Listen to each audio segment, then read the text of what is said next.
إله إلا الله محمد رسول الله. Dan syukur kita panjatkan kepada Allah Subhanahu wa Ta'ala karena hidayah dan limpahan karunia-Nya kita semua dapat berkumpul kembali di Zoom meeting untuk memulai kajian pada sesi 2 sore hari ini. Tidak lupa juga sholawat serta salam kita panjatkan kepada Nabi dan Rasul kita Muhammad Shallallahu Alaihi Wasallam yang kita nanti-nantikan syafaatnya di yaumil kiamah kelak. Para hadirin sekalian, Greatfather Academy kesempatan ini terdiri atas 2 sesi. Untuk sesi yang pertama sudah berlangsung tadi siang pada pukul 12.45 sampai dengan 14.45 dengan tema mengakselerasikan diri mencapai predikat akil balik. Dan sesi 2 berlangsung saat ini pukul 15.30 sampai dengan 17.30 dengan tema My Dream menyelaraskan visi dan misi Luqmanul Hakim ya Bunaya. Adapun susunan acara pada sesi 2 sore hari ini adalah sebagai berikut. Acara pertama pembukaan, kemudian penyampaian materi, selanjutnya sesi tanya jawab, dan terakhir penutup. Pengisi materi pada sesi 2 yaitu Ustadz Fatan Ariful Ulum, SPSI. Beliau merupakan pengasuh Pondok Pesantren Rumah Sajadah. Baiklah, untuk memulai acara sore hari ini, mari kita buka dengan membaca basmalah bersama-sama. Bismillahirrahmanirrahim. Kemudian tanpa berlama-lama lagi, mari kita masuk ke acara selanjutnya, yaitu penyampaian materi oleh Ustadz Fatan. Kepada Ustadz Fatan, dipersilakan. Alhamdulillahirabbil alamin wa bihi nasta'inu ala umuri dunya waddin. Wassalatu wassalamu ala asyrafil anbiya wal mursalin, amma ba'd. Alhamdulillah, sore ini kita melanjutkan pembicaraan kita tentang on becoming great father. Bagaimana menjadi bapak yang great, ya, yang agung, yang mulia. Yang bicara ini juga meskipun masih jauh dari mulia, kita belajar bersama dan sesuai permintaan panitia, ini kita sore ini akan lihat-lihat tentang surat Luqman. Nanti insya Allah saya lagi nyari filenya, nanti saya akan kirimkan. Jadi saya pernah nulis nulis satu buku judulnya Letaknya di Tangan Ayah. Ini kalau tadi yang menikah sepenuh kesiapan itu tulisannya Pak Muhammad Fauzil Azim. Kalau letaknya di tangan ayah ini tulisan saya dengan alumni psikologi UGM juga, yaitu Mas Joko Setio Purnomo. Beliau satu di antara ahli grafis ya, dan juga sekarang mendalami sangat banyak tentang parenting. Kami waktu itu ditugasi oleh negara, oleh kementerian untuk menulis tentang pentingnya peran ayah dalam pendidikan anak. Jadi sempat kepikiran untuk presentasi itu, tapi ya nanti kalau memungkinkan saya akan presentasi itu. Tapi ternyata saya lihat yang file PowerPoint-nya belum ketemu. Yang ketemu itu file apa ini ya? File asli, kayaknya ini naskah awal malah, karena ada naskah yang desainnya memang kami sendiri.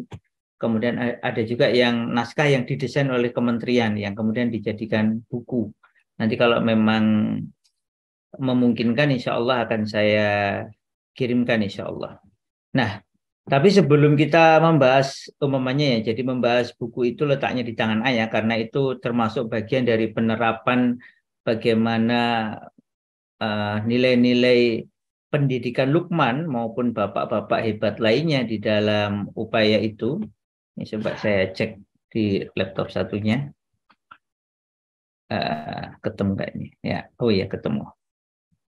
Nanti coba saya kirimkan. Mungkin nanti kalau memungkinkan juga saya kirimkan ke panitia. Nanti biar panitia bisa menyerahkan ya. Baik yang menikah sepenuh kesiapan maupun letaknya di tangan ayah.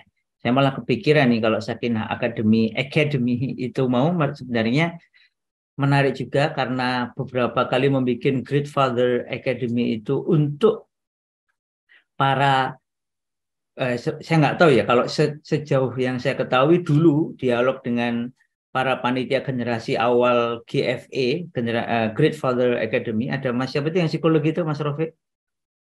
Udah lulus kayaknya. Mas Tio. Mas Tio. Tio itu kayaknya kan dulu dengan beberapa mbak-mbak dari psikologi juga itu kan awalnya ditarget itu mayoritas sudah menikah ya. Jadi bapak-bapak muda atau minimal yang sudah menikah, yang sedang memiliki persiapan untuk menjadi bapak atau sedang menjadi bapak. Tapi ternyata waktu itu GFA yang awal yang sampai 12 pertemuan itu juga mayoritas itu jomblo.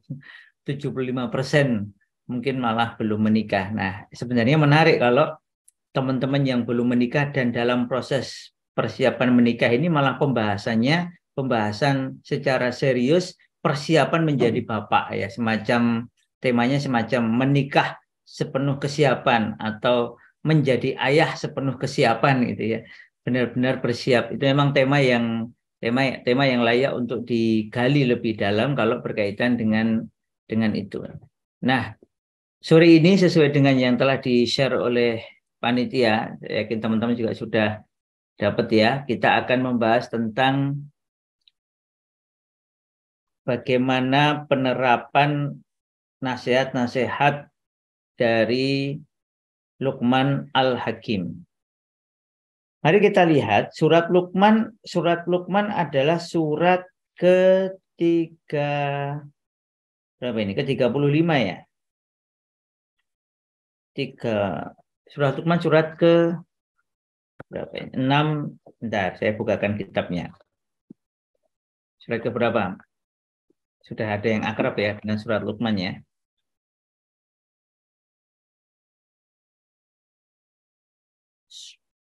Surat Luqman adalah surat setelah surat Ar-Rum. Ar-Rum kan 30, berarti Luqman 31 ya, surat ke-31. Surat Luqman ini terdiri dari 34 ayat. Qatadah berkata ayat-ayat di dalam surat Luqman ini kecuali 2 ayat, yaitu ayat pertama adalah ayat 27. Ya. Apa pelajaran penting dari surat Luqman ini? Kalau kita lihat, ini saya bukakan yang Al-Aisar, tafsir yang ringkas. Di ayat pertama dan kelima, sebelum kita bicara ya bunayya, di dalam ayat pertama dan kelima itu ada kandungan tentang i'jazul Quran atau mu'jizatnya Al-Quran.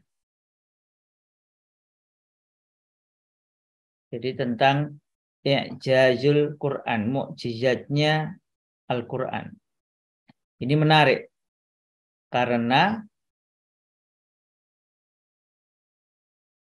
Al-Quran ini sesuatu yang istimewa. Dan ini menjadi awal pembahasan di surat Luqman yang nantinya pembicaraannya juga banyak berkaitan dengan pendidikan. Seakan Allah Ta'ala ingin menunjukkan kepada kita bahwa di dalam surat Luqman ini, kalau di dalam Al-Quran itu sendiri, kalau kita mau memperhatikan, akan banyak sekali pelajaran-pelajaran yang sangat penting. Pelajaran-pelajaran yang sangat istimewa. Kalau kita mau sungguh-sungguh menggunakannya dengan baik. Al-Quran adalah penjelasan untuk mendapatkan petunjuk.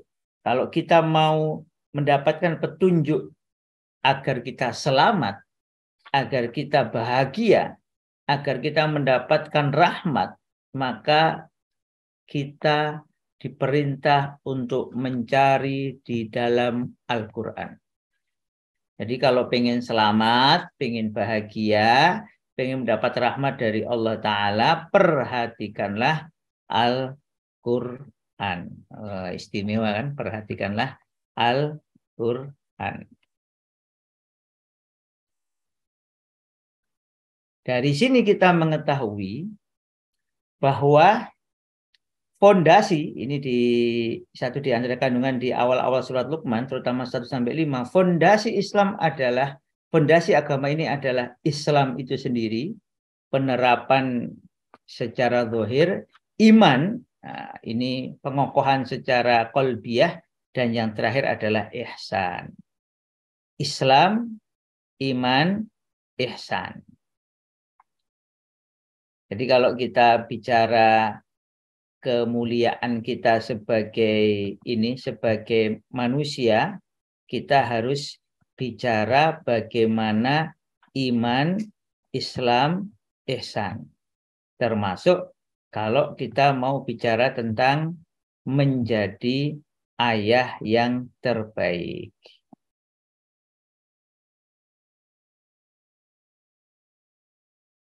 Ini karena ternyata bukan PowerPoint, jadi nggak bisa kayak tadi. Ini bentuknya ini masih yang JPEG nih kayaknya nih.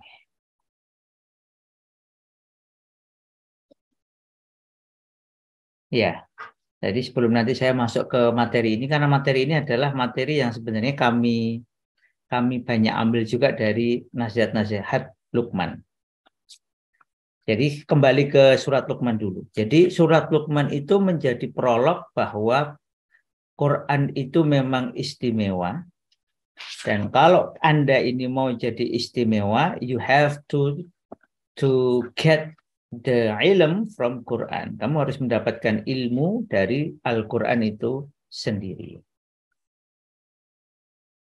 Kemudian di ayat ke-6 sampai 11 itu ada, sebelum bicara tentang nasihat-nasihat Luqman, itu ada poin-poin penting berkaitan dengan haramnya seorang perempuan itu memperlihatkan dirinya secara berlebihan di depan lelaki. Ini menurut Al-Jazairi. Kemudian anjuran untuk mengajak orang lain kepada jalan Allah dengan cara Allah Ta'ala janjikan jannah dan ancamkan neraka. Jadi Quran ini unik karena biasanya gabungannya adalah Allah Ta'ala janjikan surga, jannah untuk orang yang taat, dan janjikan neraka untuk orang yang ingkar. Kemudian orang-orang musyrik, orang-orang yang syirik itu sebenarnya tidak memiliki bukti apapun, tidak memiliki keunggulan apapun dibandingkan orang-orang beriman. Lalu di ayat ke-12 sampai ayat ke-15 di situ ada nasihat-nasihat Luqman. Walaqad ataina Luqmanal hikmah anishkur lillah. Wa may yashkur fa innama yashkuru li nafsi wa man kafara fa innallaha ghaniyyun hamid.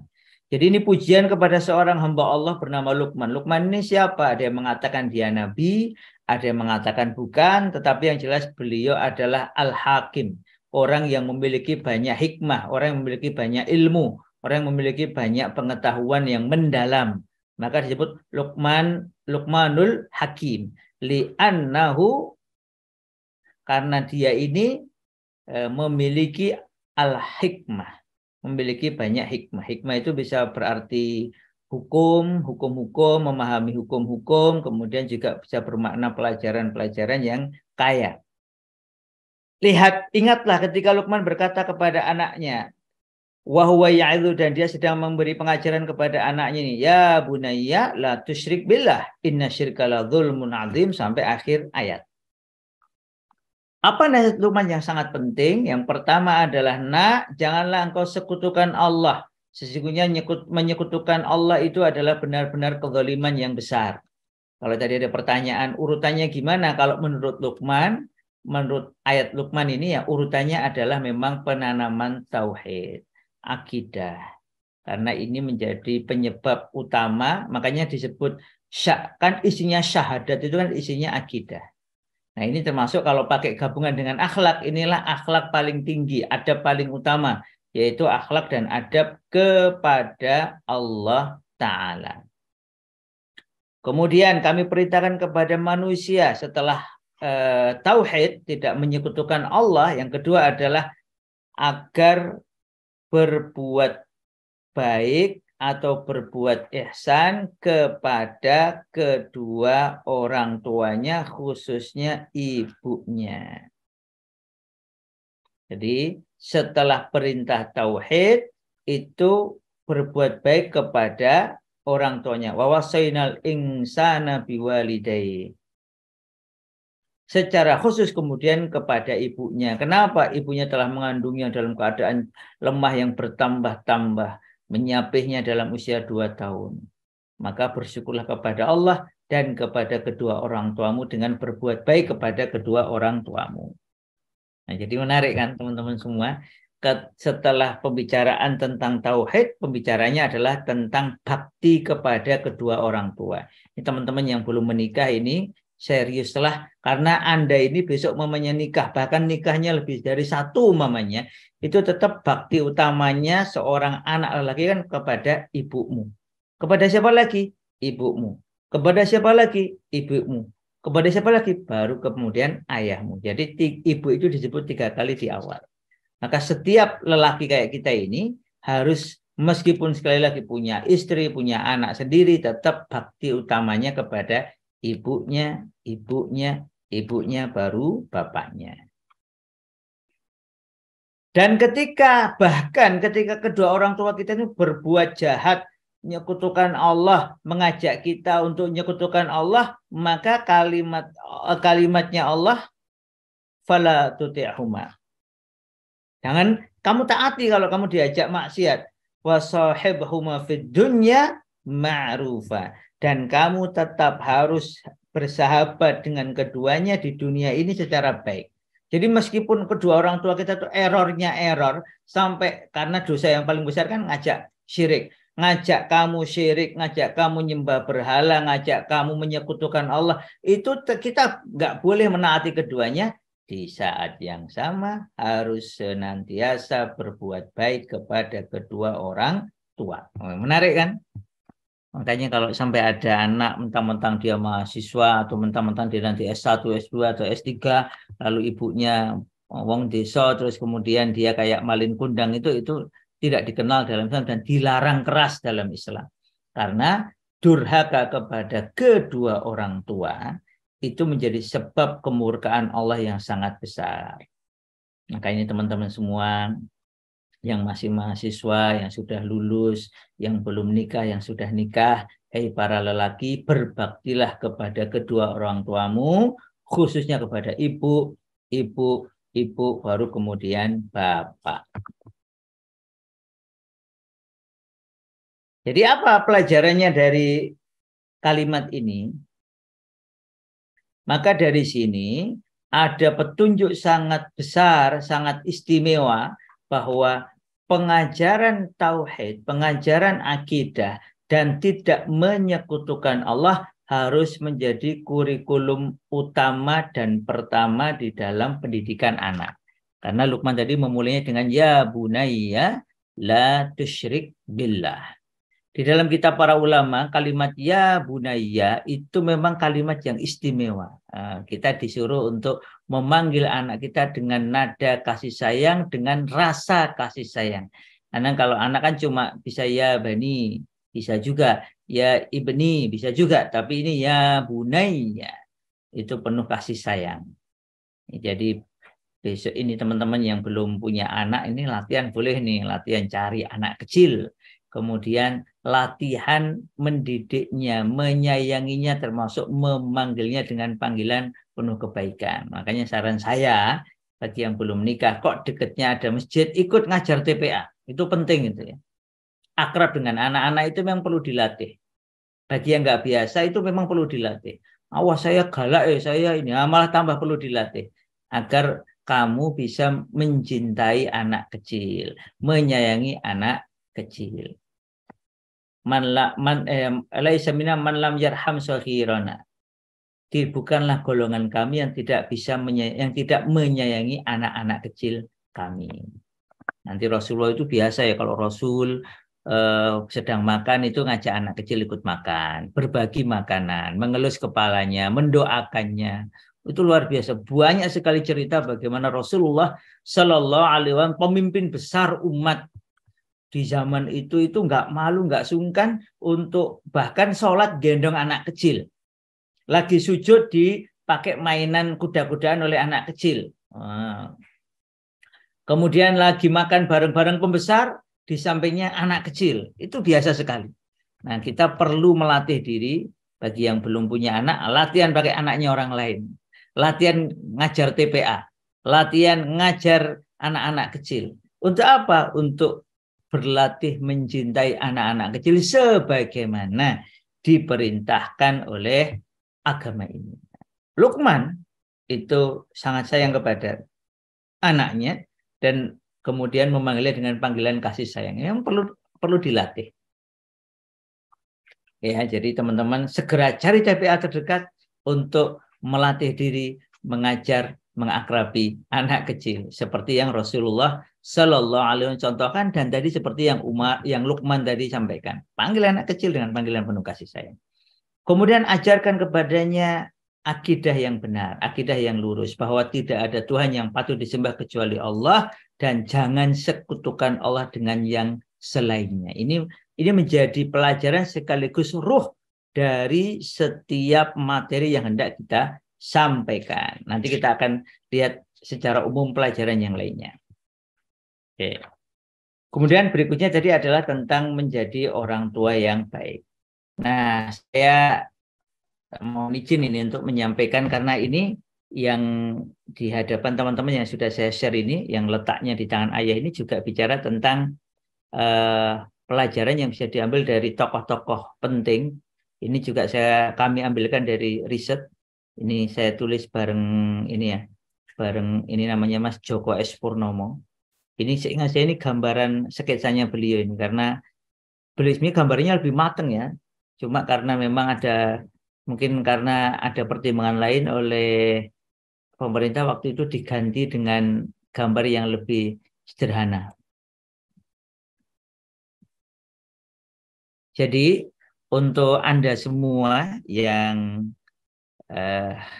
bersiap menjadi ayah, memang namanya menjadi ayah itu perlu persiapan. Saya sampaikan sedikit ya, ada adik kita di Inggris Muslim, orang tuanya juga Muslim.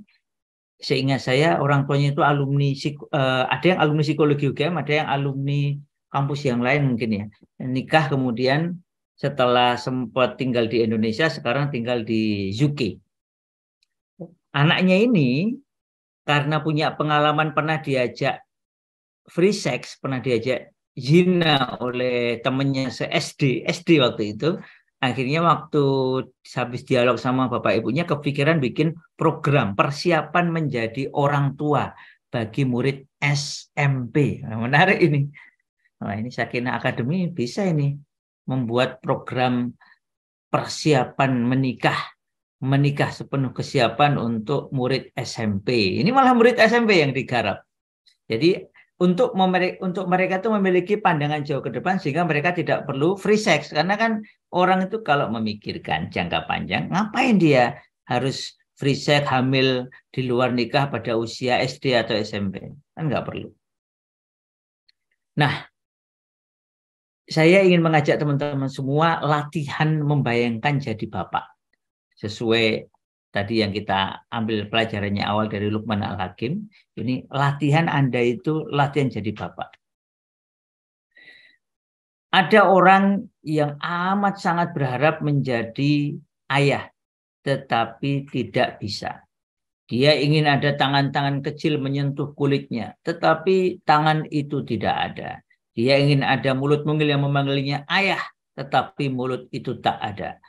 Bertahun-tahun dia menikah. Tuhan tak kunjung memberi keturunan untuknya. Meski sudah berupaya sedemikian rupa. Termasuk mendatangi para dokter ahli di bidangnya. Tetapi hasilnya tetap belum tampak juga. Hingga dia meninggal dunia. Ini kisah nyata sebenarnya. Saya ketemu sama beberapa bapak-bapak yang sudah sepuh di atas saya. ada yang sampai sepuh belum punya keturunan, nanti ada juga yang sudah tua baru diberi anak oleh Allah, sehingga kalau jalan dikira sama cucunya. Maka kalau suatu kali teman-teman ditakdirkan Allah menjadi ayah, bersyukurlah. Karena tidak semua orang mendapatkan kesempatan tersebut. Oleh karena itu, jadilah ayah sepenuh kesiapan. Jadi ayah itu karena memang siap menjadi ayah. Bukan sekedar karena anaknya lahir di dunia. Oleh karena itu kita perlu yang namanya memahami peran dan kedudukan ayah. Ayah itu kepala keluarga yang memimpin ibu dan anak-anak. Nah, ini ada pembahasannya di kitab, ada kitab khusus ya, memang ulama ada yang nulis tentang peran ayah. Ini saya ambilkan beberapa dari kitab tersebut. Kemudian nanti saya tambah dengan beberapa riset terkini tentang peran, fungsi dan peran ayah dan dampaknya kepada pendidikan anak-anak. Jadi seorang ayah itu bertanggung jawab terhadap istrinya atau ibu dan anak-anak dari dirinya itu. Dan kelak Allah Ta'ala akan meminta pertanggungjawaban seorang ayah akan kepemimpinannya di dalam keluarga tersebut. Nah, oleh karena itu, sudah tadi kita sebut di awal ya, hei para calon ayah yang belum menikah atau yang sudah menikah, maka karena itulah kalau Anda itu belum menikah, pilih pasangan solihah. Bagi Anda yang sudah menikah, didik pasangan Anda agar menjadi solihah. Dan itu dimulai dari tadi ya, milih pasangan, kemudian ketika hamil, mendampingi istri ketika hamil, kemudian mendampingi kalau saat mau melahirkan. Makanya memang dianjurkan seorang bapak itu, seorang ayah itu tidak pergi, tidak menjauh saat sudah dekat HPL ya, hari perkiraan lahir. Dianjurkan untuk benar-benar menyiapkan diri mendampingi istri. Jadi memang minta izin kalau besok Anda ini yang ya diberi rezeki kok kemudian menikah, istrinya hamil, saat istri mau melahirkan itu dampingi. Minta izin, kalau biasanya kalau sekarang sudah lebih paham ya, sudah diizinkan. Kalau dulu kan ada yang jangan ikut dampingi, anjurannya enggak. Bapak dampingi. Alhamdulillah anak saya 4 itu 1, 2, 3 saya dampingi, yang keempat saya dampingi sampai karena ternyata ada kendala dalam persalinannya akhirnya harus operasi sesar. Tetapi sebelum masuk ruang operasi itu saya tunggoni, dan saat operasi pun saya tunggui di luar ruang operasi. Sampai kemudian alhamdulillah lancar dan saya bisa bertemu dengan anak saya, ini yang keempat waktu itu, dan juga istri saya setelah diizinkan oleh dokter. Jadi memang full di situ. Saya benar-benar mengosongkan jadwal untuk menunggoni anak. Alhamdulillah 4-4-nya bisa saya tunggoni tadi ya. Yang 1, 2, 3 awal semuanya bisa saya lihat langsung proses lahirnya. Dan itu sesuatu yang luar biasa. Itu sekaligus juga melatih kita. Bagi dari pihak istri, itu dia merasa didampingi, diperhatikan. Dari pihak kita sebagai bapak atau calon bapak, kita jadi memiliki bonding, memiliki emotional bonding yang sangat kuat, insya Allah lebih kuat dibandingkan kalau kita tidak ada di sisi anak. Jadi kalau memungkinkan memang sebaiknya seorang ayah itu mendampingi proses kelahiran anaknya secara langsung.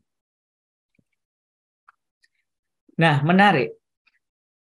Di dalam riset ini saya sebutkan beberapa.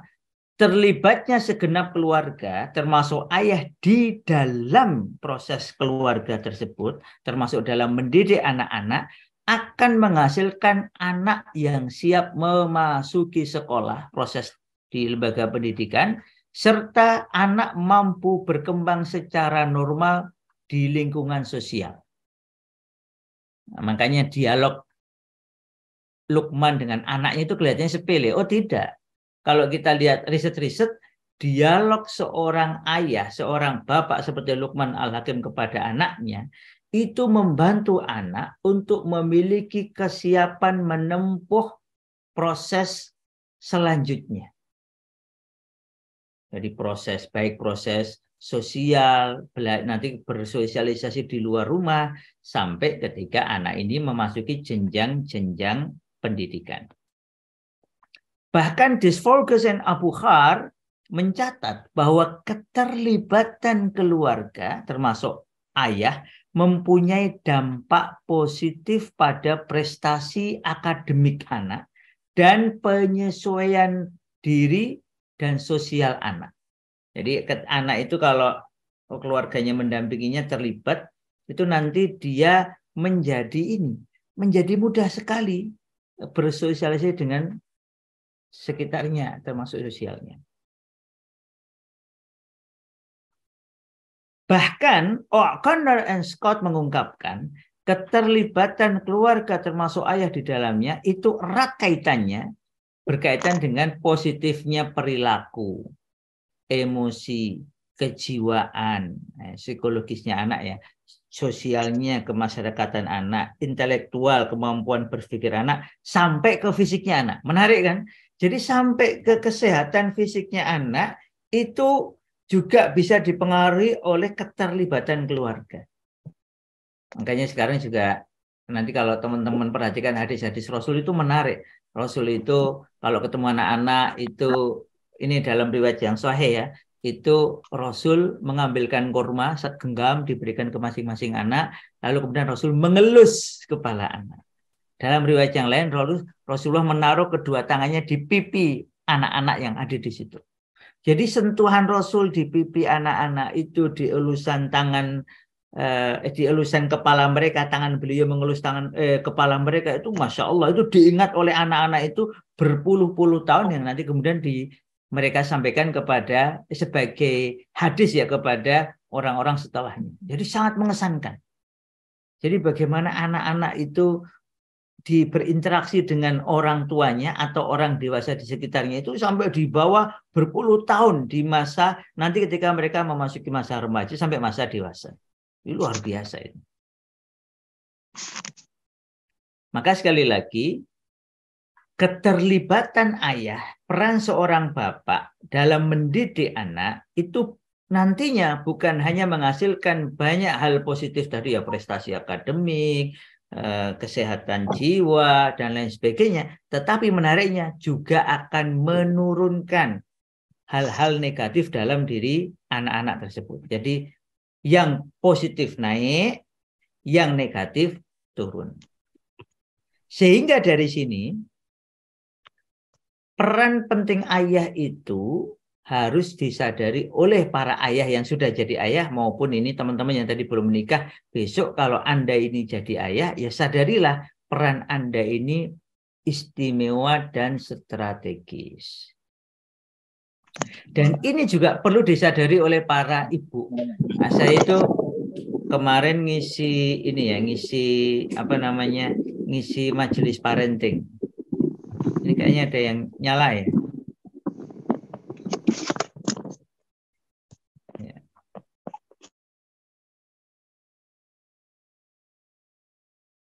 Bentar.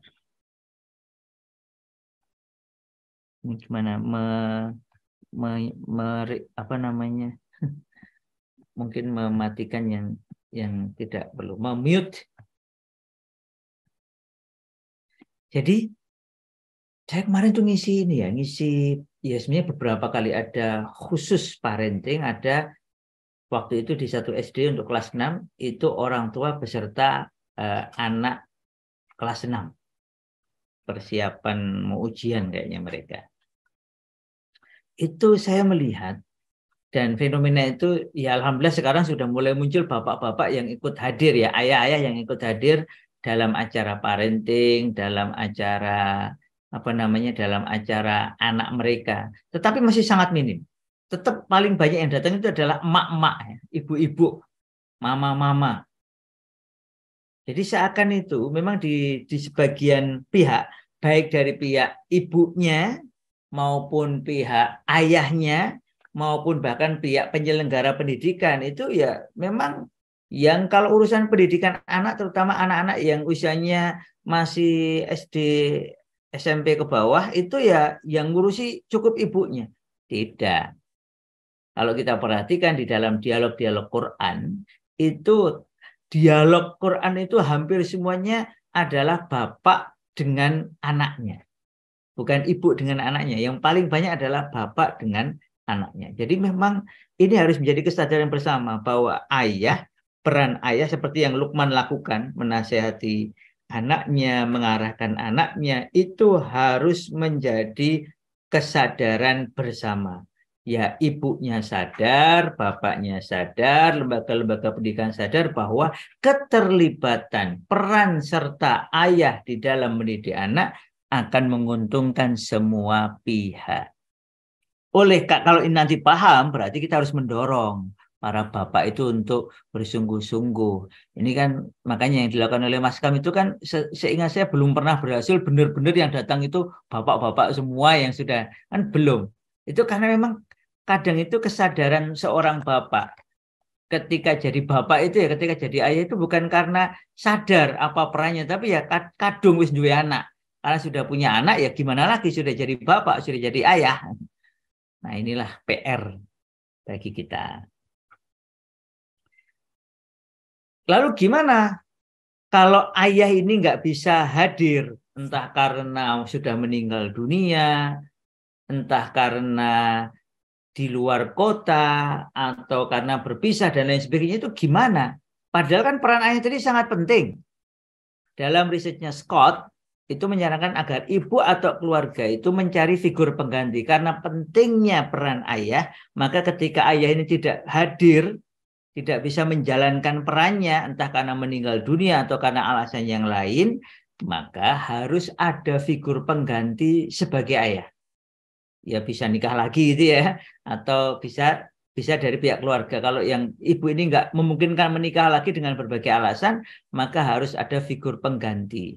Kalau di kisahnya Rasul kan kita tahu, pertama adalah kakeknya Abdul Muthalib, setelah wafat adalah pamannya yaitu Abu Thalib. Atau kalau kakek atau paman nggak ada juga bisa pria lain. Seperti Rasulullah itu pernah menjadi figur bapak bagi Umar bin Abi Salamah karena ayahnya sudah meninggal dunia, maka kemudian Rasulullah menjadi figur bapak bagi Umar bin Abi Salamah. Begitu pula Rasulullah menjadi figur bapak tadi siang kita cerita itu Anas bin Malik. Jadi Anas bin Malik itu dititipkan Rasul kepada Rasul karena ayahnya itu tidak masuk Islam, ayahnya itu kafir, sehingga oleh ibunya itu Anas bin Malik dititipkan kepada Rasul, sehingga Anas bin Malik memiliki gambaran seorang ayah yang ideal pada diri Rasulullah Shallallahu Alaihi Wasallam. Jadi sekali lagi, meskipun ayah yang asli tidak bisa hadir atau tidak bisa menjalankan fungsinya, nah ini saking pentingnya, ini anjuran dari Scott, cari figur pengganti yang bisa menjalankan figur ayah. Nah ini maka teman-teman semua, teman-teman yang belum jadi ayah atau yang sudah jadi ayah, tolong bersungguh-sungguhlah menjadi figur ayah bagi anak-anakmu kelak. Ini insya Allah saya kok husnudzon karena teman-teman ini, terutama yang belum menikah ya, mau ikut Great Father Academy, berarti dengan kesadaran bahwa memang peran ayah itu penting. Menariknya itu kan tadi dari pihak orang lain. Ini delusi, ini riset yang lumayan lama ya, itu malah melaporkan begini. Kalau dari pihak anak teruntungkan, pihak istri teruntungkan, pihak keluarga besar diuntungkan. Bagaimana dengan ayahnya itu sendiri? Kalau ayah yang terlibat dalam pendidikan anak itu apa gunanya bagi dia? Delusi menerangkan bahwa para lelaki yang seperti tadi Luqman kan aktif melibatkan diri, aktif menasihati anaknya, aktif berinteraksi dengan anaknya. Itu gimana dengan yang seperti ini? Nah, ini beruntunglah Anda, beruntunglah para calon ayah, beruntunglah para ayah yang mau terlibat. Karena apa? Karena akhirnya para lelaki yang seperti ini itu merasa lebih pede, lebih percaya diri dan lebih efektif memiliki dampak ya sebagai orang tua. Akhirnya mereka menjadi orang tua atau bapak yang lebih puas dengan perannya, merasa lebih penting secara intrinsik, dan merasa terdorong untuk lebih terlibat. Jadi teman-teman semua, sekali lagi, keuntungan keterlibatan ayah dalam mendidik anak bukan hanya untuk anaknya, bukan hanya untuk istri atau ibu dari anaknya, bukan hanya untuk keluarga besar, bahkan bukan hanya untuk umat besar ini, tetapi juga ternyata menguntungkan pribadi ayah itu sendiri. Mereka menjadi lebih matang secara sosial dan psikologis, lebih sedikit tertekan jiwanya, lebih mau terlibat dalam kegiatan masyarakat yang lebih luas, serta ini menarik, ayah yang terlibat dalam mendidik anaknya juga bisa lebih mampu mengambil peran-peran kepemimpinan di dalam berbagai lingkungan keorganisasian. Oh, menarik kan? Jadi ayah yang terlibat, ayah yang bertanggung jawab itu menguntungkan, sekali lagi menguntungkan di dalam dirinya sendiri, pribadinya itu, maupun anak dan lingkungan sekitarnya. Lalu peran-peran penting ayah itu apa saja? Ada 5 minimal, kata Fogarty dan Evans, ada 5 peran penting ayah dalam mengasuh dan mendidik anak-anak mereka. Jadi kalau kita bicara tadi ya, Luqman Al-Hakim tadi, kita akan bisa memetakan bahwa apa yang dilakukan di Luqman Al-Hakim, ada ulama yang sudah melakukannya. Cuma ini saya karena ada riset yang lain, mari kita lihat riset ini. Nanti kalau sesuai dengan Luqman berarti benar. Kalau nggak sesuai berarti kita perlu koreksi, karena yang benar pastilah yang versi Luqman Al-Hakim. Ini istilah saja. Ini sempat saya diskusikan dengan teman yang juga ngaji kitab, insya Allah ini secara umum sesuai. Yang pertama, ayah sebagai partisipator atau pemecah masalah, problem solver. Kemudian sebagai playmate atau teman bermain anak. Kemudian yang ketiga sebagai pembimbing prinsip, tadi yang sudah dicontohkan oleh Luqman, yaitu mengarahkan, principal guide, mengarahkan anak untuk bertauhid, untuk tidak menyekutukan Allah, untuk berbakti kepada kedua orang tuanya. Kemudian yang keempat sebagai provider, penyedia. Penyedia apa? Penyedia hal-hal yang diperlukan oleh anak. Dan juga sebagai preparer, sebagai penyiap anak untuk menghadapi fase-fase selanjutnya dalam kehidupannya. Jadi secara umum, riset ini mengatakan bahwa ada 5 peran utama ayah ini. Pertama, kita lihat ayah sebagai problem solver, ayah sebagai pemecah masalah.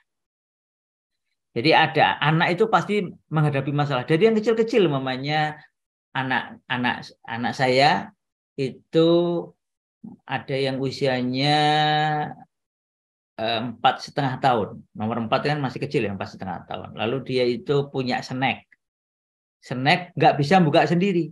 Lalu dia datang ke saya. Kalau saya kan dipanggil abah ya di rumahnya. Bah, minta tolong bah, bukakan. Nah, kemudian kita menjadi pemecah masalah bagi masalah anak itu. Kita bukakan snacknya anak. Nah, saat itu kita bisa ngajari anak. Ayo, kalau sudah dibantu apa yang diucapkan? Iya, terima kasih abah. Ya, sama-sama nak. Ini contoh. Jadi hal kecil itu, kehadiran ayah itu akan sangat dirasakan berarti oleh anak kita. Jadi Anda sebagai calon ayah besok bayangkan ya. Nah, sekarang latihan, kali lagi latihan. Makanya cari anak-anak terdekat, cari TPA terdekat, ngajar anak kecil.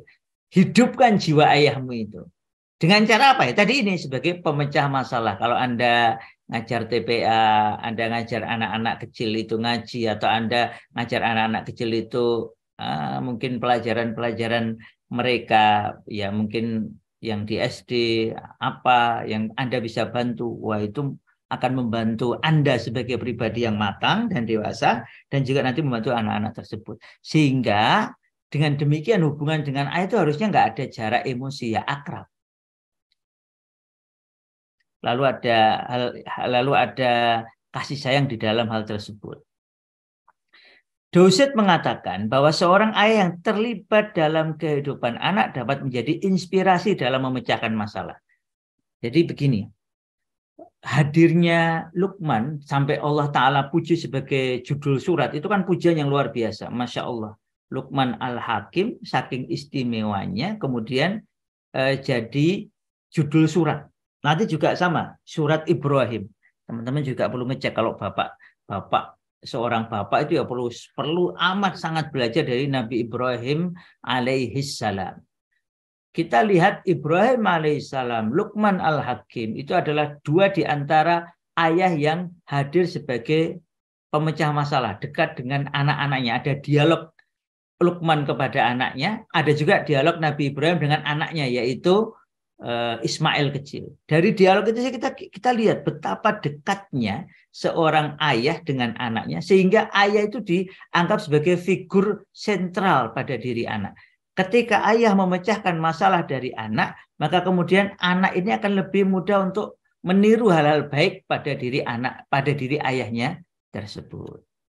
Itu ya. Jadi ingat, yang pertama adalah menjadi pemecah masalah bagi anak, termasuk yang kecil-kecil. Tapi ingat, pemecah masalah itu bukan kemudian anak tidak kita didik mandiri, mboten. Anak kita bantu untuk memecahkan masalah dari yang langsung, maupun kita membantu dia untuk terbiasa memecahkan masalahnya sendiri. Yang jelas jangan sampai terlambat.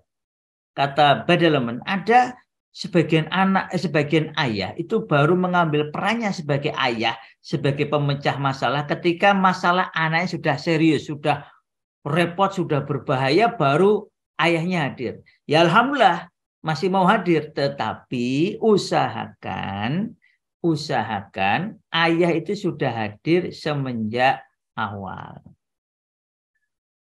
Sehingga seorang ayah bisa mendeteksi. Dulu kalau di psikologi saya ikut kuliah deteksi dini perkembangan anak. Ternyata itu saya satu-satunya mahasiswa, semuanya itu perempuan. Waktu saya ikut kuliah itu, tapi ya karena saya menganggap ini ilmu penting, saya tetap ikut. Dosennya perempuan, seluruh yang ikut itu mahasiswi. Jadi saya the one and only ya. Kelebihannya saya paling ganteng aja di kelas waktu itu. Itu karena memang mata kuliah pilihan ya. Namanya itu D3PA apa ya?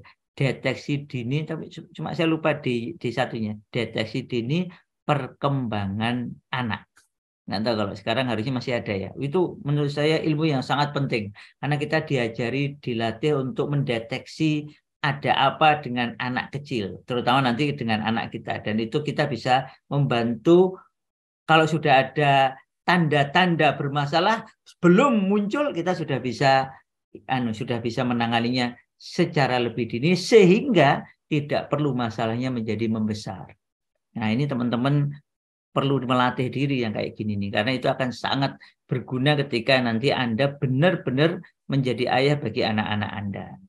Jadilah problem solver, bukan problem maker, tapi menjadi problem solver, termasuk membantu anak Anda untuk latihan menyelesaikan masalahnya sendiri, tentu dengan bimbingan Anda. Yang pertama. Yang kedua, sebagai teman bermain. Ini menarik risetnya. Jadi kalau bapak, ayah itu kalau bermain itu kan biasanya mainannya fisik. Bahkan ketika seorang bapak itu bermain dengan anak perempuannya pun itu biasanya juga ada unsur fisiknya. Menyalari bareng, atau kuda-kudaan, atau ayun-ayunan, atau naik sepeda, naik roller coaster, dan sebagainya. Memang secara umum bapak ini lebih suka bermain ada aspek fisiknya. Dan itu bagus buat anak. Karena anak ini perlu dikembangkan, perlu dilatih aspek jasmaninya. Nah kalau sama ibu kan biasanya nanti ada aspek-aspek kejiwaan, kepekaan, itu dilatihnya sama ibu. Tapi kalau sama bapak kan biasanya aspek-aspek fisik dan hal yang lain sebagainya. Dan ini bagus. Karena sekali lagi ini baik bagi anak karena anak dalam masa pertumbuhan, perkembangan, sehingga ototnya, sarafnya, fisiknya itu memang perlu dirangsang dengan kegiatan-kegiatan fisik. Dan anak jatuh itu nggak apa-apa, anak luka nggak apa-apa.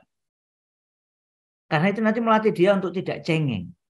Dan Masya Allah, sampai ini menarik ya, ada satu penelitian tentang masa keemasan Turki Utsmanin di zaman Muhammad Al-Fatih. Jadi cara Muhammad Al-Fatih itu kalau mau mencari calon pasukan, itu adalah Muhammad Al-Fatih itu sukanya mencari anak yang ada bekas lukanya. Ini teman-teman panitia maupun peserta ini coba lihat, pernah ada luka enggak itu? Di badanmu ada bekas luka enggak?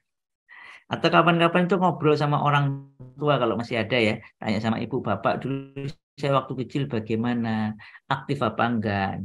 Kalau Anda ini waktu kecil aktif ya, aktif bertanya, aktif bergerak, Masya Allah itu akan sangat berguna. Bahkan ada penelitian yang menarik ya, ketika ada orang dewasa, kenapa kok daya tahan fisiknya kuat? Itu setelah diteliti, satu dianya adalah ketika masa kecil dan masa remaja, dia itu banyak berkegiatan fisik secara sehat. Jadi bukan banyak diem, tapi banyak berkegiatan fisik. Bahkan dia mengalami luka-luka, itu saja luka-luka ringan ya, luka-luka luar yang itu menunjukkan bahwa dia berkegiatan fisik. Nah ini teman-teman mahasiswa maupun yang kerjanya banyak di ruangan kayak saya ini sekarang juga ini di ruangan yang ber-AC. Dari tadi pagi itu saya rapat dan ngisinya juga kebetulan banyak yang di ruangan. Nah, ini nanti perlu untuk diimbangkan dengan kegiatan-kegiatan fisik. Jadi ini yang kedua, sebagai teman bermain. Menariknya, meskipun permainannya fisik, ketika ayah itu hadir bermain bersama anak, kan namanya bermain bareng itu kan pasti ada interaksinya, ada perhatiannya, ada feedbacknya, ada umpan balik, sehingga itu menjadi sarana yang baik agar muncul namanya emotional bonding, ikatan emosi yang positif antara seorang bapak dengan anak.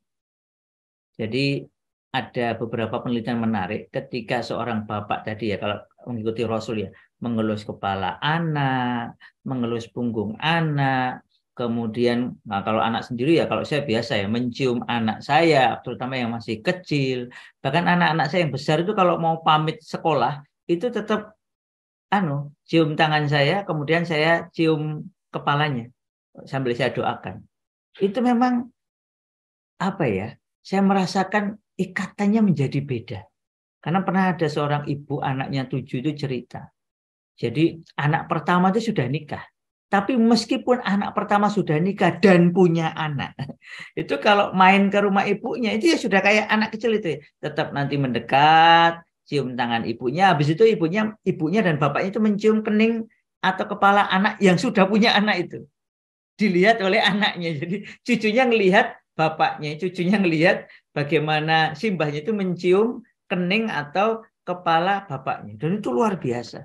Anak-anaknya menjadi anak-anak yang lebih mudah diatur, lebih mudah diajak diskusi, lebih matang secara emosional.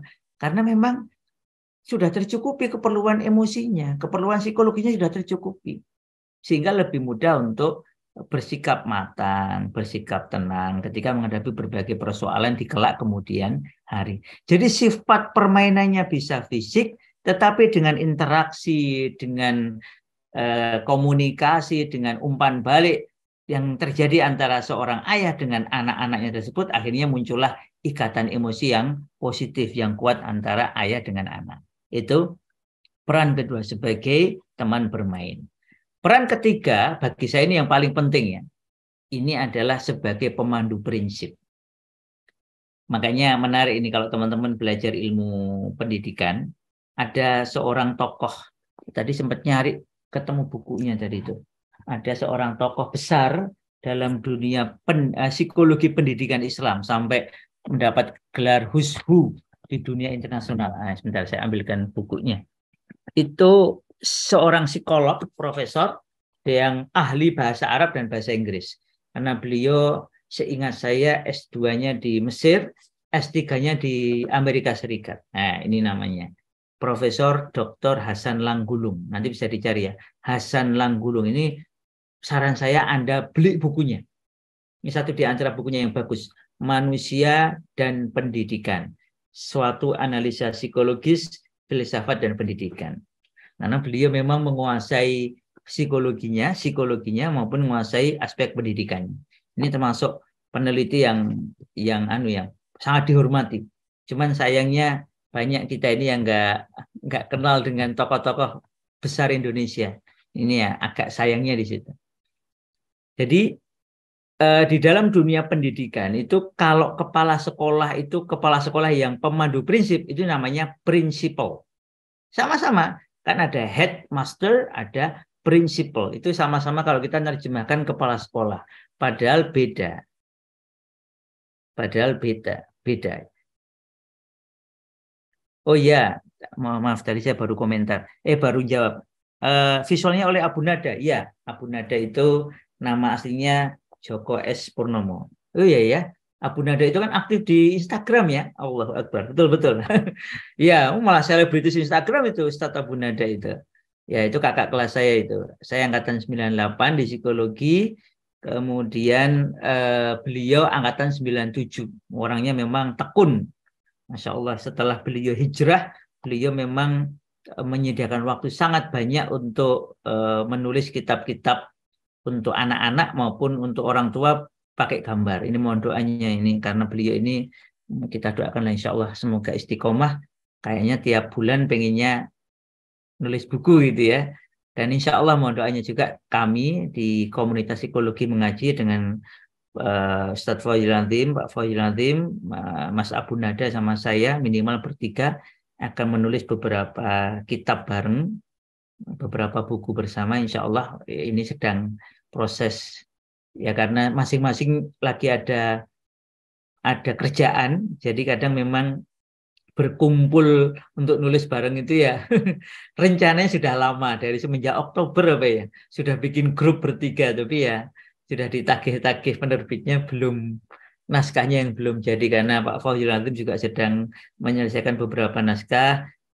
Mas Abu Nada juga sedang menyelesaikan beberapa naskah. Nah saya sendiri juga janji untuk beberapa naskah. Nah, mohon doanya insya Allah moga-moga tahun ini Allah Ta'ala bisa kumpulkan kami untuk nulis bareng. Kalau ngaji bareng sudah sering gitu. Ya insya Allah nanti saya sampaikan lah. Saya sampaikan ke Abu Nada. Kalau masalah food gambar kayak gini ya Abu Nada jagoannya ini. Ini teman-teman tahu ini saya nulis awal kemudian ini karena waktu itu pandemi ya kami telepon-teleponan saya serahkan nggak nyampe 24 jam udah jadi. Keren memang kalau beliau itu Ustadz Abu Nada itu cakep memang. Desainnya sudah sangat berkarakter. Nah ini contoh. Nah ini pas temanya sama.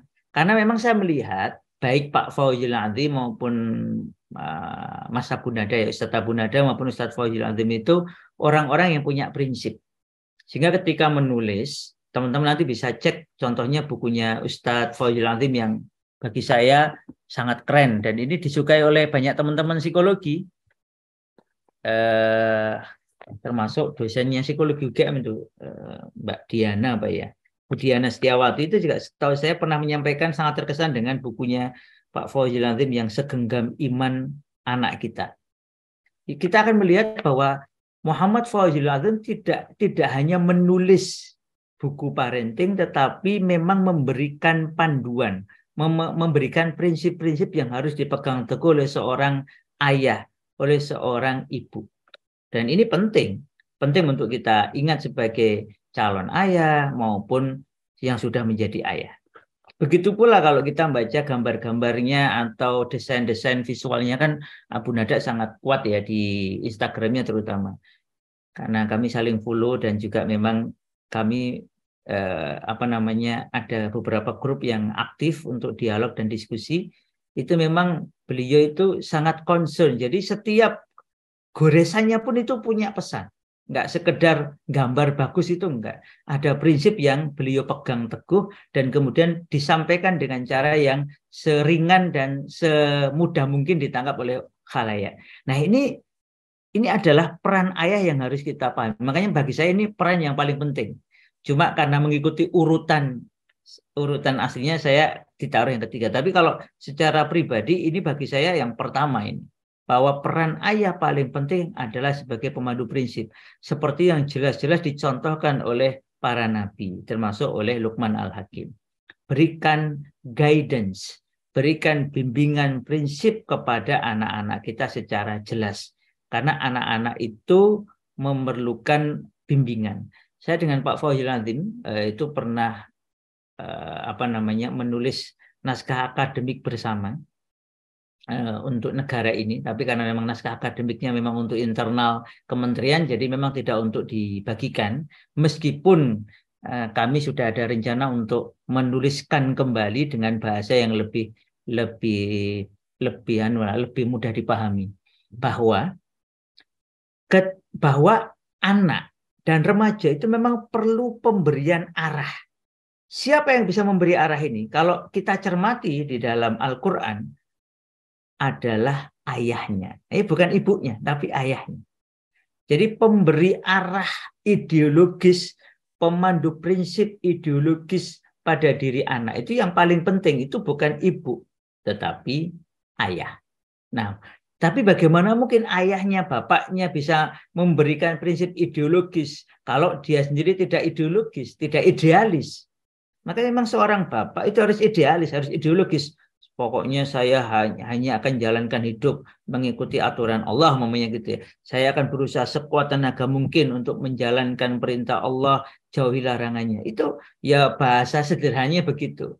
Dengan menjalankan sesuai dengan kondisi kita masing-masing. Tetapi itu harus dikokohkan oleh seorang bapak. Sehingga ketika dia menyampaikan ke istrinya atau ibu dari anak-anaknya, kemudian ke anak-anaknya itu bisa merasakan ruh ideologis pada diri bapaknya, bahwa bapaknya ini nggak main-main, ini bukan bukan pemanis di bibir saja, ini memang serius, ini sesuatu yang penting, sesuatu yang akan dijaga dengan sungguh-sungguh. Nah, ini penting.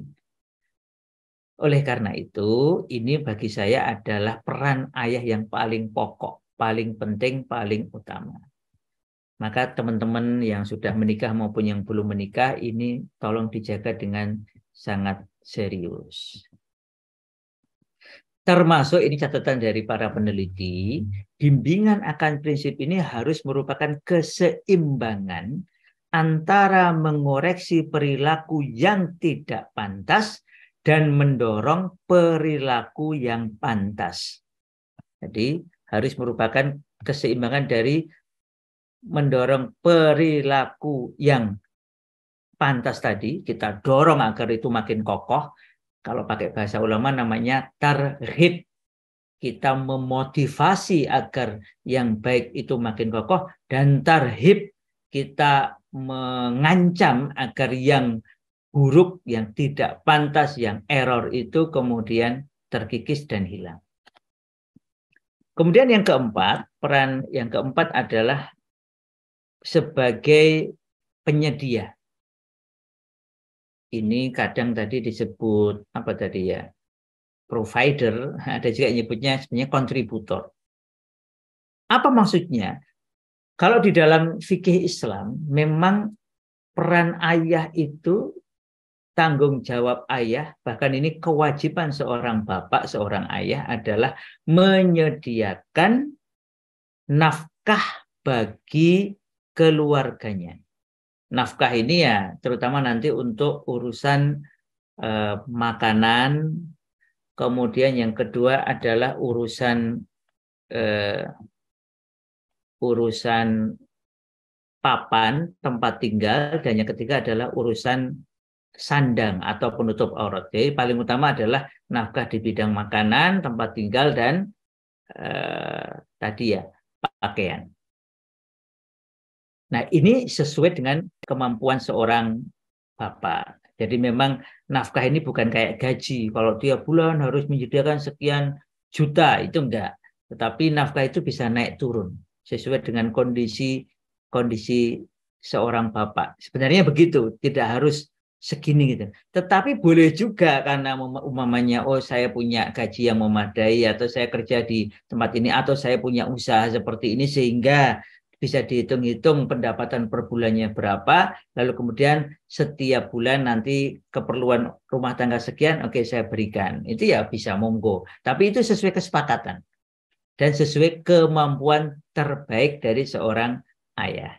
Maka ini fungsi yang sangat penting, karena meskipun seorang istri memiliki sumber pendapatan, bahkan bisa jadi sumber pendapatannya lebih besar, dia lebih kaya daripada suami, tetap tanggung jawab untuk memenuhi kebutuhan rumah tangga itu ada pada lelaki, ada pada ayah, ada pada kepala keluarga tadi.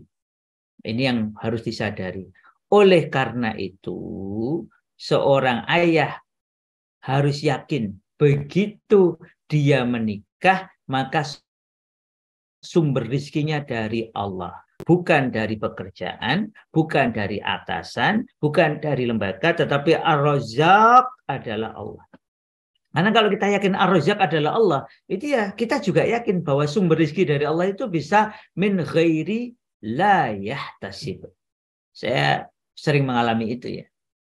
Jadi saya itu pernah jadi konsultan karena setelah lulus dari psikologi UGM kan saya banyak berkecimpung di dunia PIO. Saya jadi trainer, saya jadi direktur, saya jadi manajer. Bahkan waktu itu belum menikah. Sering ke sana kemari sebagai pengisi perusahaan. Sampai suatu kali begini, teman-teman, saya itu pernah ya diajak dosen lah ngisi di luar Jawa. Naik Garuda, hotel berbintang berapa itu, mungkin kalau enggak 3, 4 atau bahkan 5, karena memang hotel termasuk yang terbaik di daerah itu. Dan waktu itu saya baru tahu ternyata itu hotel yang sering didatangi oleh orang-orang Singapura dan sekitarnya untuk maksiat. Wah, astagfirullahaladzim. Jadi wah, pokoknya bikin gelisah karena nanti ya saya baru tahu setelah masuk hotel itu. Oh, nanti kadang kalau malam ada yang ngetok-ngetok nawarkan guling yang bisa kentut. Ya, tahu ya guling yang bisa kentut ya. Wah, itu luar biasa itu. Itu satu di antara momen paling ideologis saya. Gaji gede, kerjaan ringan, fasilitas luar biasa, tetapi tawaran maksiatnya juga luar biasa. Maka saya malam itu ya pokoknya kalau ada yang ngetok saya pokoknya pura-pura sudah tidur. Padahal belum tidur. Saya malam itu berdoa kepada Allah Ta'ala, ya Allah, kalau memang ini jalan rezeki yang Engkau ridhoi, maka bismillah, saya jalani dan semoga Engkau teruskan jalan rezeki ini. Tetapi kalau tidak, ya Allah, tolong putus sampai di sini saja, tolong saya diberi jalan rezeki lain. Karena kita yakin bahwa jalan rezeki itu bukan dari atasan, bukan dari klien, bukan dari perusahaan, bukan dari apa, tapi dari Allah. Bismillah, saya yakin. Alhamdulillah, itulah terakhir saya berkomunikasi dengan tim itu, dan kemudian Allah Ta'ala beri rezeki yang Masya Allah yang jauh lebih barokah. Meskipun mungkin awalnya lebih sedikit ya, tetapi yang namanya barokah kan ziyadatul khair fi kulli khair. Dengan bertambahnya waktu dan tanggung jawab ya alhamdulillah. Saya sempat dijadikan konsultan satu perusahaan, kerjanya juga Masya Allah ringan. Itu teman sendiri, malah saya diminta untuk ngokohkan karyawannya agar ngaji rutin. Alhamdulillah dengan gaji yang jauh lebih besar. Jadi kadang kita itu digoda, diuji oleh Allah Ta'ala dengan ujian-ujian ideologis. Nah ini tadi, karena memang kita harus menyediakan rezeki untuk diri kita sendiri, untuk keluarga. Maka Rasulullah memberikan semangat kepada kita begini. Kalau ada seorang lelaki yang dia berjalan, dia itu bekerja untuk mencukupi keperluan dirinya agar dia makan yang halal dan thayyib, kata Rasul, huwa fi sabilillah. Maka lelaki itu di jalan Allah. Kalau ada seorang lelaki, dia bekerja untuk mencukupi keperluan keluarganya agar keluarganya itu mendapatkan yang halal dan thayyib, huwa fi sabilillah. Dia di jalan Allah. Kalau ada seorang lelaki, dia belum menikah, lalu dia kerja untuk mencukupi keperluan orang tuanya, huwa fi sabilillah. Dia juga di jalan Allah. Nah ini menyemangati bahwa kalau nyari rezeki itu nggak usah ragu-ragu, yang halal saja. Yang haram juga jangan ragu-ragu, tinggalkan. Nah, nanti Allah akan beri ganti yang jauh lebih baik. Ini peran yang keempat. Kemudian yang terakhir adalah sebagai penyiap. Maka ayah yang baik selain yang 4 tadi juga dia harus menjadi preparer, menjadi penyiap agar anak-anaknya itu siap, memiliki kesiapan menghadapi berbagai tantangan kehidupan, termasuk ketika dia nggak ada. Maka di sini apa yang dilakukan oleh Luqman Al-Hakim dengan memberikan nasihat-nasihat, arahan-arahan ketika belum terjadi peristiwa, itu bagian yang sangat penting untuk seorang ayah lakukan, yaitu memberikan rambu-rambu kepada anak, sehingga ketika anak menghadapi tantangan tersebut, dia sudah memiliki pengetahuan dan kesiapan. Begitu pula nanti kita melihat ini terjadi kepada contohnya Nabi Yakub alaihissalam. Kita tahu ya ada dialog Yakub dengan Yusuf. Menarik nanti mengapa Yusuf itu meskipun dilempar ke sumur, kemudian selamat, kemudian dijadikan budak, kemudian menjadi pembantu di rumahnya Al-Aziz, rumahnya penguasa Mesir. Lalu ketika diajak zina oleh seorang wanita yang sangat cantik, diceritakan masih muda, dan ternyata suaminya itu ada gangguan sehingga tidak bisa berfungsi sebagai seorang suami yang suami yang seharusnya. Lalu maka si wanita cantik ini kemudian tertarik dengan Yusuf, dan di dalam Quran itu menarik, hammat bihi wa hamma biha. Si wanita ini sudah pengen begituan, sudah pengen zina sama Yusuf. Yusuf muda itu karena gairah mudanya itu juga sempat pengen wa hamma biha, dan sempat pengen juga dengan si wanita itu. Tetapi ketika melihat burhan minallah, tanda dari Allah Ta'ala, maka keimanannya kokoh, kemudian dia nolak. Nah, ulama menarik, kok bisa Yusuf memiliki kekuatan jiwa seperti itu? Satu di antara rahasianya adalah karena orang tuanya, khususnya ayahnya, yaitu Nabi Yakub alaihissalam, telah mendidik, menyiapkan Yusuf, sehingga meskipun waktu itu terpisah dari orang tuanya di masa masih kecil, belum balik kan, itu memiliki kesiapan jiwa yang memadai dalam menghadapi berbagai tantangan kehidupan yang sangat berat. Yusuf tetap bertahan dalam keimanan, ketakwaan, dan kemuliaan akhlak. Nah, oleh karena itu, kedekatan seorang ayah dengan anak, keteladanan yang dia berikan, seperti tadi keteladanan Yakub kepada Yusuf, akan menjadi inspirasi bagi anak ketika kelak menghadapi berbagai tantangan kehidupan, termasuk ketika menjadi bapak, menjadi orang tua. Kan dia punya kaca yang lebih jernih. Oh, untuk urusan ini aku bisa meniru bapakku, aku harus begini, aku harus begini. Karena menarik di dalam tafsir, kata burhan minallah itu ditafsirkan oleh sebagian ulama, yaitu ketika Yusuf sudah juga sempat pengen untuk berbuat sesuatu dengan si wanita itu, maka di dalam tafsir ya, itu kemudian muncul wajah ayahnya. Luar biasa kan? Jadi muncul wajah ayahnya, yaitu Yakub alaihissalam. Seakan-akan Yakub itu bicara begini kepada Yusuf muda waktu itu. Hei Yusuf, apakah kamu lupa? Kamu itu anaknya Nabi. Kamu itu cucunya Nabi. Jangan permalukan keluargamu. Jangan permalukan ayah dan kakek-kakekmu. Karena memang kan Yusuf itu kan ayahnya Nabi, yaitu Nabi Yakub. Kakeknya Nabi, yaitu Nabi Ishak. Kakek buyutnya juga Nabi, yaitu Ibrahim alaihissalam. Jadi menarik. Oleh karena itu, ketika anak ini ya, sekali lagi ketika memang kita, karena kan Anda ini kan calon bapak atau malah sudah jadi bapak, maka berusahalah untuk menjadi contoh yang baik bagi anak-anak Anda kelak. Lah bagaimana bapak saya nggak bisa diteladani, bapak saya malah begini-begini. Nah, juga ada teladannya di dalam Al-Quran. Jadilah seperti Ibrahim alaihissalam. Ibrahim itu bapaknya kan error. Azar itu bukan hanya penyembah berhala, tetapi produsen berhala. Maka di dalam ini tadi seperti nasihatnya Luqman, fala tuti'ahuma. Kalau kamu diajak yang error, standarnya jelas. Standarnya itu makanya taat kepada Allah, tauhid itu, tidak syirik itu di awal.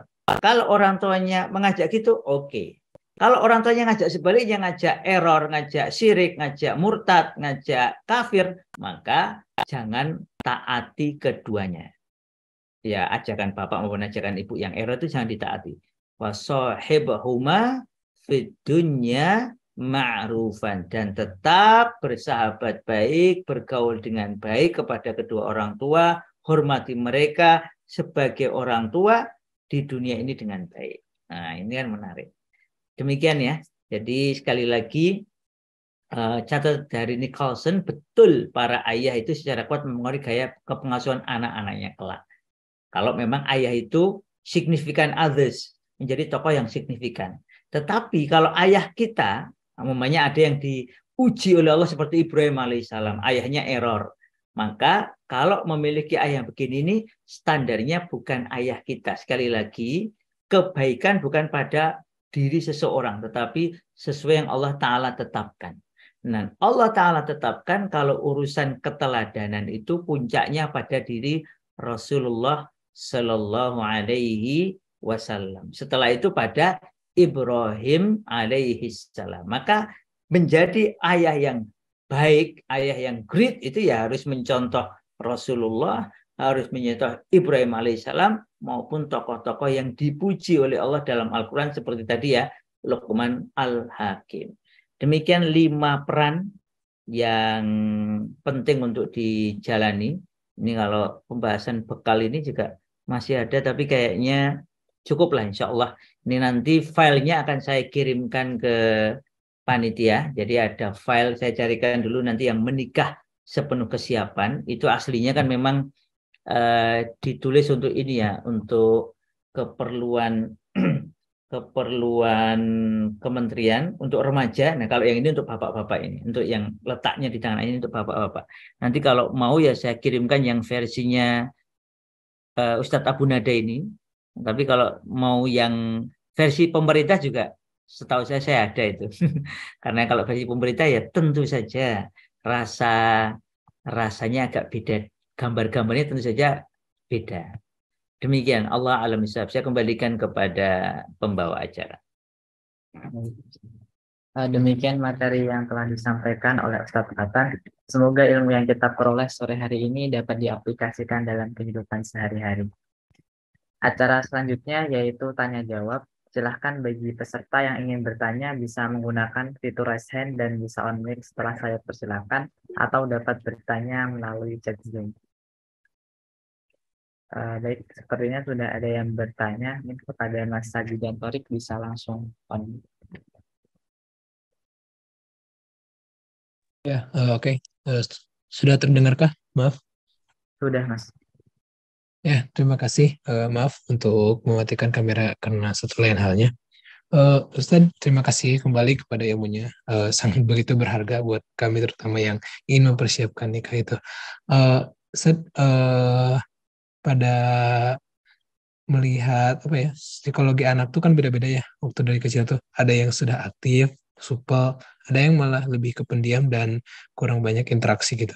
Nah, untuk kasus yang aktif ini Ustadz, cara menanggapinya tuh dari segi orang tua tuh bagaimana? Kadang kita selalu muncul seperti ih lucu sebenarnya, tapi cuman lanjutannya tuh seperti agak kesel atau gimana lah. Nah, untuk menanggapinya bagaimana? Yang itu baru yang saya hadapi itu, saya lihat di adik saya sendiri. Berusia dininya tuh cukup agak disebut ya lebih aktif dan lebih kreatif dari yang lain, ya seperti sudah bisa melakukan hal yang di luar pada seumurannya. Tapi ya itu sangat aktif sekali. Nah, respon kita secara psikologis gitu untuk mengurus yang semacam itu bagaimana? Dan karena saya yakin juga ketika semakin besar pertumbuhannya, dia akan lebih aktif dan berbeda dari yang lainnya secara imajinatif gitu. Dan takutnya tuh yang saya alami juga, saya kebetulan sesuatu yang aktif sedari kecil supel gitu ya.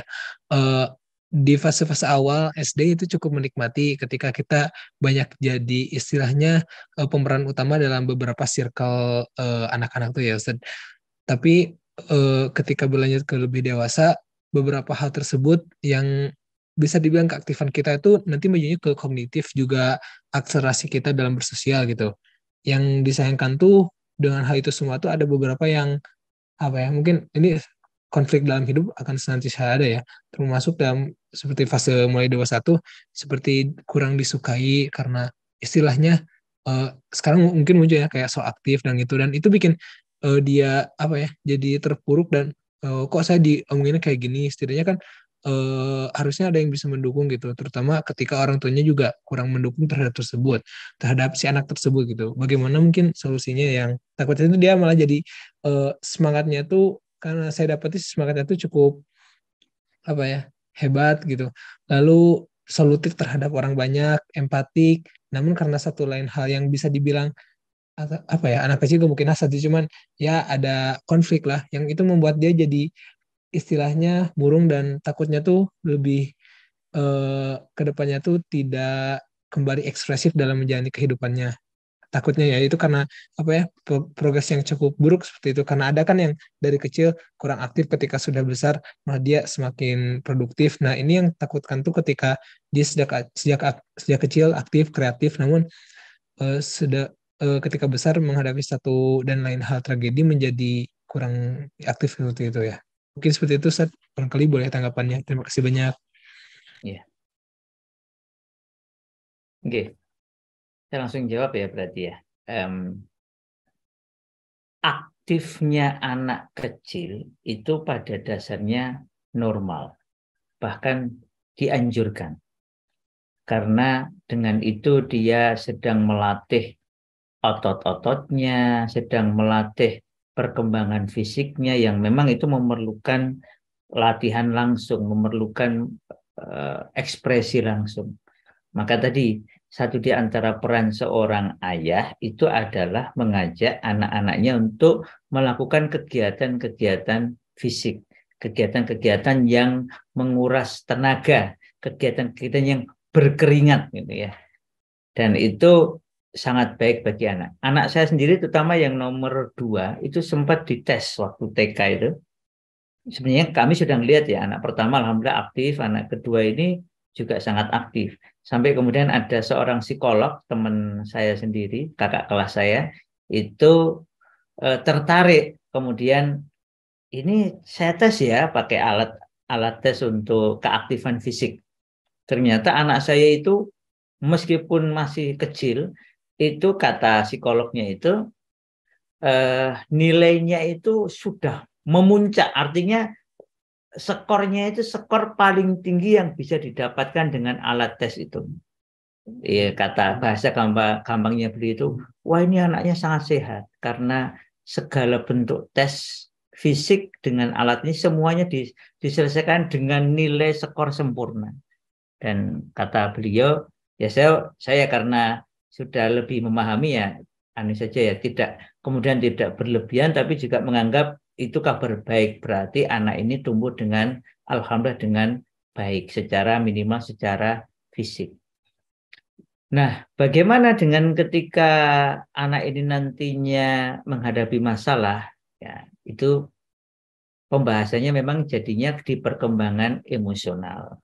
Jadi ada perkembangan fisik anak yang memang perlu dirangsang dengan kegiatan-kegiatan fisik, baik fisiknya itu otot-otot besar maupun otot-otot kecil. Maksudnya otot kecil itu kan tadi kalau yang dites oleh kakak kelas saya psikolog tadi itu kan baik baik tes fisik otot besar, namanya lompat, lari dan semacamnya, sampai yang kecil-kecil merangkai, memasukkan sesuatu ke dalam tali dan sebagainya. Karena ini namanya finger dexterity skill ya, semacam keterampilan jari jemari, bisa mengikat tali sepatu dan sebagainya. Alhamdulillah semua tadi itu ya, anak saya waktu itu lolos semua dengan sangat baik.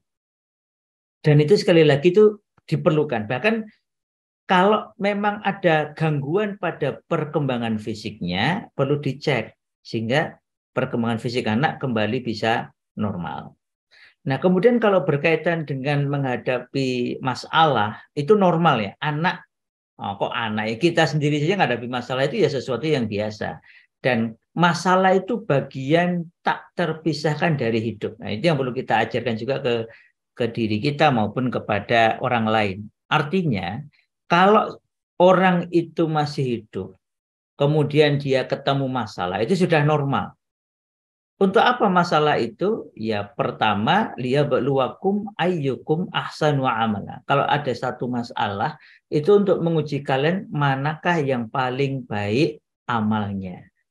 Jadi situasinya bisa sama, tetapi cara menghadapi masalah bisa berbeda sesuai dengan nilai-nilai yang diyakininya. Di dalam agama, kalau anak sudah balik nantinya, itu pilihan anak itu akan menentukan dia mendapatkan pahala atau dosa. Jadi anak memang harus dilatih untuk siap menghadapi masalah. Makanya tadi, kadang orang tua itu hadir untuk menyelesaikan masalah anak, kadang orang tua juga harus pandai menempatkan diri sehingga anak berlatih menyelesaikan masalah dengan tetap diawasi oleh orang tua. Mamanya ada anak kecil latihan nyapu.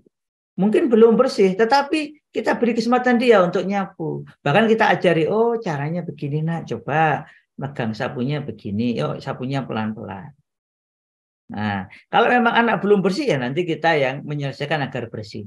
Tetapi anak dilatih untuk ketika melihat masalah dan dia berusaha menyelesaikan masalah itu kita dukung. Sehingga anak memiliki pengalaman menyelesaikan masalah, bahkan juga pengalaman sukses menyelesaikan masalah. Nah, ini sukses menyelesaikan masalah ini akan sangat membantu dia secara psikologis untuk memiliki keyakinan kepada dirinya, keteguhan dalam menjalankan tugas, dan hal-hal yang berkaitan dengan daya tahan. Karena anak, saya bertahanlah sampai saya kita bisa ikut mendukung. Begitu ya. Jadi memang ada urusan emosi yang perlu kita bantu pada anak, yang itu tentu saja ranahnya agak sedikit berbeda dengan yang fisik tadi, tetapi pada prinsipnya ketika anak umumnya ketika berkegiatan kok mengalami kegagalan yang itu berdampak kepada fisiknya, ya kita bisa membantu. Contohnya begini, anak main sepak bola kan fisik ya, kemudian dia jatuh atau kena tackle temennya atau kakaknya atau adiknya terus kemudian luka. Nah, kita bisa bantu untuk melakukan islah kalau berkaitan dengan orang lain. Lalu kembali membangun kepercayaan dirinya. Sakit ya sakitnya di mana? Oh di sini. Oh ya. Tadi kenapa kok ini tadi ketekel sama kakak atau ketekel sama temen? Nah, terus kita bisa mengislahkan mereka. Terus kita dengar ceritanya, kemudian kita islahkan, kita damaikan, kemudian kita kita meminta masing-masing untuk saling meminta maaf, dan kemudian kita berusaha tetap mereka di lain waktu atau saat itu juga kalau memungkinkan untuk main lagi bareng. Sehingga anak secara emosi dan sosial juga berlatih untuk ternyata masalah itu bisa diselesaikan dengan baik. Baik ketika saya salah maupun ketika orang lain salah. Tidak perlu kemudian kita marah-marahan terus. Tidak perlu kemudian kita harus diam-diaman terus. Ini ada masalah, cari akarnya bagaimana, kemudian saling mengakui, saling meminta maaf, atau minimal saya belajar untuk meminta maaf dan kemudian ya udah selesai. Nah, anak-anak dilatih dari kegiatan fisik yang umumnya mengalami sesuatu itu bisa menjadi arah untuk pendidikan yang lainnya, pendidikan emosi, pendidikan kejiwaan, pendidikan sosial kalau melibatkan orang lain, dan juga sampai kita juga mengatakan Allah melihat loh. Allah tahu siapa yang benar, siapa yang tahu. Allah tahu siapa yang bersungguh-sungguh untuk memperbaiki diri. Nah, kita juga memasukkan unsur unsur keimanan, unsur spiritual, unsur religius, sehingga anak menganggap iya ya ternyata bermain itu juga ini ya dilihat oleh Allah. Bermain itu bisa jadi pahala. Kalau kita niatkan untuk menjaga kesehatan biar nanti jadi pemuda yang sehat, kalau nanti ibadahnya kuat dan sebagainya. Jadi sekali lagi setiap ada masalah sebenarnya itu juga peluang kita untuk membangun kesadaran dan kepribadian anak tersebut. Jadi masalah yang hadir ini bagian dari cara yang bisa kita tempuh untuk mematangkan kondisi kepribadian anak, baik ya fisiknya, emosinya tadi ya, sampai ke kepribadian secara lebih umum. Demikian, Allah a'lam bishawab.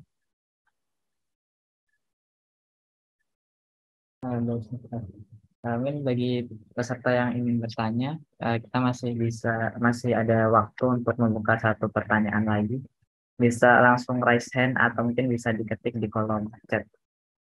Baik, sepertinya belum ada pertanyaan dari para peserta. Mungkin untuk menutup sesi pada sore hari ini, Amin dari Ustadz Fatan apabila terdapat closing statement untuk sesi 2 ini. Ya, di dalam buku Prophetic Parenting, Cara Nabi Mendidik Anak, menarik ya, memang tanggung jawab pendidikan itu yang paling utama itu pada ayah, pada bapak. Maka seperti dicontohkan tadi oleh Luqman Al-Hakim hadir ketika anaknya masih kecil untuk memberikan arah, untuk memberikan bimbingan kepada si anak ini apa prinsip yang harus dia pegang untuk menjalani kehidupannya. Maka demikian pula para bapak, para calon ayah itu harus hadir untuk memberi bimbingan kepada anak-anaknya sampai kemudian menjadi tadi ya, sampai bisa menjadi teman bermain, kemudian menjadi penyedia, sampai kemudian menjadi pemersiap anak untuk menjalani kehidupan selanjutnya. Nah, kita sendiri sebagai bapak, sebagai ayah maupun calon ayah itu harus senantiasa tidak bosan untuk memperbaiki diri. Kita ini ya sinau terus ya, kayak saya ini juga nggak boleh berhenti belajar. Nah, untuk itulah tadi saya contohkan beberapa buku yang semoga ini para bapak dan calon bapak, para ayah calon ayah ini bisa memanfaatkannya. Ini termasuk Mas Rofik ini. Dulu saya kayak Mas Rofik itu psikologi mboten? Enggak. Teknik Ustadz. Oh, teknik ya, baguslah. Karena orang teknik itu kebanyakan ketemu sama benda mati, perlu banyak juga baca buku-buku tentang tentang manusia ya, biar karena saya ingat ya ada profesor di teknik itu sampai cerita, kata dia waktu itu, karena saya waktu itu masih muda ya, bilangnya begini, Mas Watan, saya ini orang teknik, jadi kadang didik anak itu kayak barang, makanya saya itu banyak baca buku keislaman termasuk pendidikan, biasa itu bisa didik anak cara manusia, itu guyonannya beliau begitu.